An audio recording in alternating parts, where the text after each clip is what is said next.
तरमीम पाकिस्तान की सबसे बड़ी खबर है। नंबर पूरे हैं या नंबर्स पूरे नहीं है, ये अगेन पाकिस्तान की सबसे बड़ी खबर है। पाकिस्तानियों ने सोशल मीडिया पर शुगर लगा रखा है और कायम अली शाह की तस्वीर लगाकर लोग लिखते हैं कि कायम अली शाह साहब पूछ रहे हैं कि अगर नंबर्स पूरे नहीं है तो मेरा एक जोन का नंबर है पुराना, वो नंबर बंद है, लिहाजा वो भी मैं शामिल करवा देता हूं, नंबर्स पूरे कर लें। बहरहाल शुगर तो लगा हुआ है, लेकिन पाकिस्तान के अंदर शदीद तरीन कंसर्न, शदीद तरीन अहम तरीन कंसर्न और एक सियासी बहरान है जिसने सर उठाया हुआ है और सीरियस कंसर्न है लोगों को, चूंकि जिस तरीके से यानी तरमीम की जा रही है, यानी तरमीम नहीं है, ये खूनी तरमीम है। खूनी तरमीम है। जिस तरीके से, जिस प्रोसेस के जरिए, जो इसका तरीकाकार है और जो टाइमिंग है, जिस तरीके से और जिन धमकियों के साय में ये आईनी तरमीम की जा रही है, खौफनाक अमल है जो कि किया जा रहा है। अभी तक की जो रिसेंट खबर है उसके मुताबिक जो फेडरल कैबिनेट है, वफाकी काबीना, उसने मंजूरी दे दी है और इसके बाद ये आईनी तरमीम पुट इन की जाएगी दोनों ऐवानों के अंदर, यानी कि नेशनल असेंबली में और सेनेट में अलग अलग टाइम में, और फिर इसके पर वोटिंग होगी और अगर हुकूमत के पास दो तिहाई अक्सर मौजूद है तो फिर ये आईनी तरमीम हो जाएगी। अब दो तीन चीजें आप समझ लीजिए।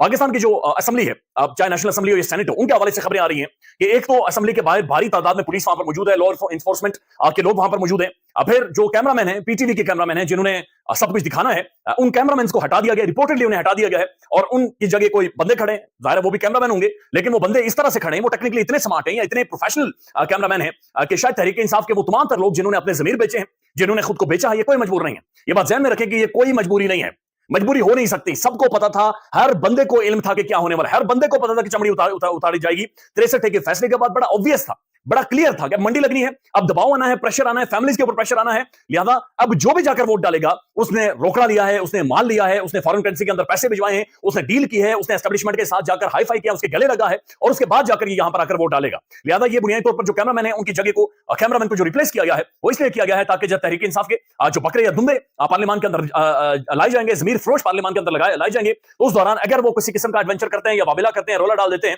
या फिर वाकई उनकी गैरत जाग जाती है, तो फिर वो कैमरामैन शायद वो सारा सीन, शायद वो सारी चीजें रिपोर्टेडली नहीं दिखाएगा और वो सारी चीजें शायद उस तरह से आपके सामने या हमारे सामने नहीं आ सकेंगी, जो कि बाद में तो आ जाएंगे। खैर, पार्लियामान के अंदर कोई भी चीज हो वो रिकॉर्ड का हिस्सा रहती है, लेकिन जनाब ये नहीं आ सकेंगी। फिर एक और चीज जो कि रिपोर्ट हो रही है, और वो ये रिपोर्ट हो रही है कि जनाब जो प्रेस गैलरी है पार्लियामान के अंदर, वहां पर ताले लगाए गए हैं, वहां पर साफियों के जाने पर पाबंदी है, मुख्तलिफ सोर्सेज से रिपोर्ट कर रहे हैं और अगर वहां पर कोई साफी जाएगा भी तो उससे मोबाइल फोन पहले ले लिया जाएगा, किसी भी तरह की वीडियो, फिल्म या कैमरा ले जाने की या कोई भी डिवाइस ले जाने की वहां पर इजाजत नहीं होगी। तो ये सिर्फ पार्लियामेंट के बाहर का माहौल है जिससे आप अंदाजा लगा लें कि जिसके साए तले ये बाकायदे से आईनी तरमीम की जा रही है। अब जो बिलावल भुट्टो जरदारी हैं, बार बार धमका रहे हैं। अच्छा, दो तीन बंदे हैं जो धमकियां दे रहे हैं। एक बिलावल भुट्टो जरदारी साहब जो धमका रहे, दूसरा राना सनाउल्लाह साहब हैं, वो हल्का धमका रहे हैं लेकिन धमका रहे।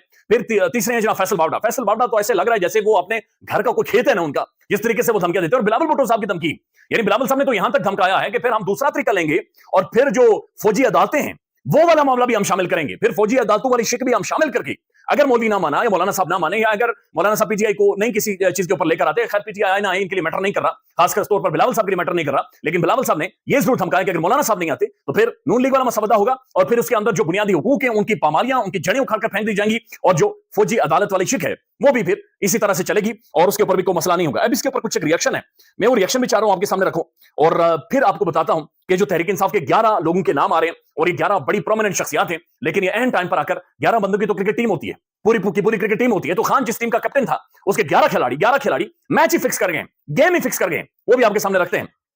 बिलावल की धमकी के ऊपर ये अहमद राय साहब इन्होंने रद्द-ए-अमल दिया है। ये कहते हैं जो इजलास के लिए ढाका गया टांगे तोड़ दूंगा। 1970 जुल्फकार अली भुट्टो आज उसका नवासा, यानी 1970s में भुट्टो ने कहा था कि जो अजलास के लिए ढाका गया मैं उसकी टांगे तोड़ दूंगा।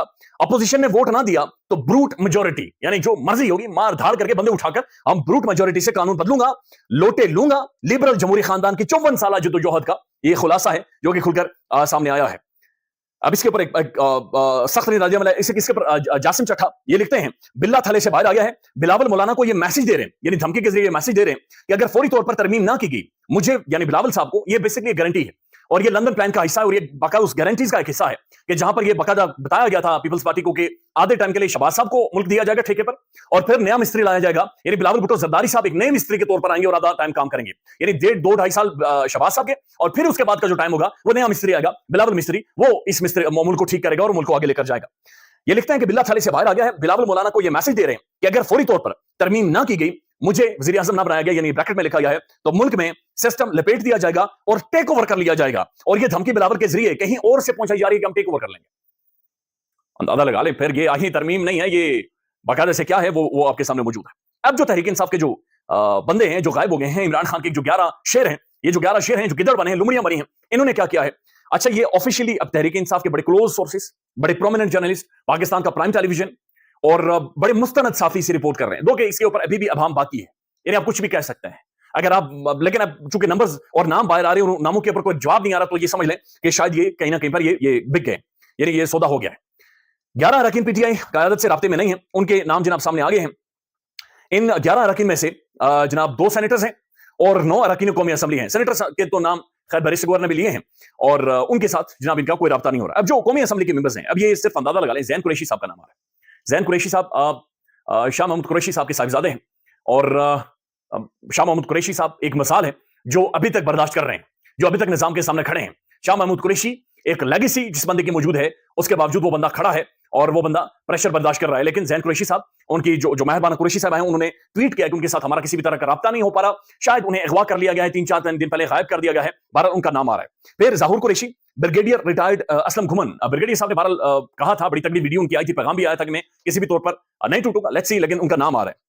پھر جناب پارٹی یہ کہہ رہے ہیں کہ عثمان علی سے رابطہ نہیں ہو رہا, ریاض فتیانہ سے رابطہ نہیں ہو رہا, مقداد حسین سے رابطہ نہیں ہو رہا, چودھری الیاس سے بھی ہمارا رابطہ نہیں ہو رہا, اور باقی بھی مزید کچھ لوگ ہیں جن کے بارے میں, بلکہ مبارک زیب کے بارے میں بھی کہا جا رہا ہے کہ جناب ان کے ساتھ بھی رابطہ نہیں ہو رہا. تو یہ بڑی پرومیننٹ شخصیات ہیں اور ان میں سے میجورٹی ایسی ہے کہ جن کے اوپر یقین کیا جا سکتا تھا, لیکن ان سے رابطہ نہیں ہو پا رہا. اور تحریک انصاف نے 2 سینیٹرز کے نام بھی لے لیے ہیں کہ جناب یہ دوسری طرف سے شاید کھیل رہے ہیں اور شاید دوسری ٹیم کے اندر جا کر شامل ہو گئے ہیں. تو عمران خان کی جو ٹیم ہے, اس ٹیم کے 11 میں سے 11 کھلاڑی اس وقت رینج میں آئے ہوئے ہیں. 11 کھلاڑی سب بگ ہیں. لیٹس سی اس میں سے نکلتا کیا ہے, چونکہ یہ کہانی یہاں تک ختم نہیں ہوتی. اس کے اوپر ظاہر ہے انہیں بھی پتا ہے کہ ان کا پولیٹیکل کیریئر صرف اسٹیک نہیں ہے, بلکہ جو کارکن ہے, جو ووٹر ہے, تحریک انصاف کا جو سپورٹر ہے, ان کے گھر گھراؤ کرے گا. یہ ان کا سوشل بائک آؤٹ ہو جائے گا. یہ بچے ان کے اسکولوں میں نہیں پڑھ سکیں گے, ان کے لیے بڑا مشکل ہوگا. یعنی ہوتا نہیں ہے اس طرح سے جس طریقے سے لوٹوں کی سیاست ہم نے, بلکہ پرویز خٹک کو دیکھ لیں, یعنی اس کی سیاست کا جس طرح سے جنازہ نکلا ہے, اور باقی لوٹے آج تک وہ لوٹے لے کر واش روم میں نہیں جانتے. ان کا جنازہ یہ ہو نہیں سکتا کہ یہ اس طریقے سے جا کر کرائیں. لیکن یہ آج یاد رکھنا آپ نے, چونکہ جو قومی اسمبلی کا سیشن ہے اسے 6 بجے کے بعد وہ بتایا جا رہا ہے کہ شروع ہوگا, لہٰذا یہ اٹس ویری امپورٹنٹ, آج ہی ترمیم پیش کی جائے گی اور کون کون سے وہ بہروپیے ہیں جو بنیادی طور پر یہ سب کچھ کریں گے.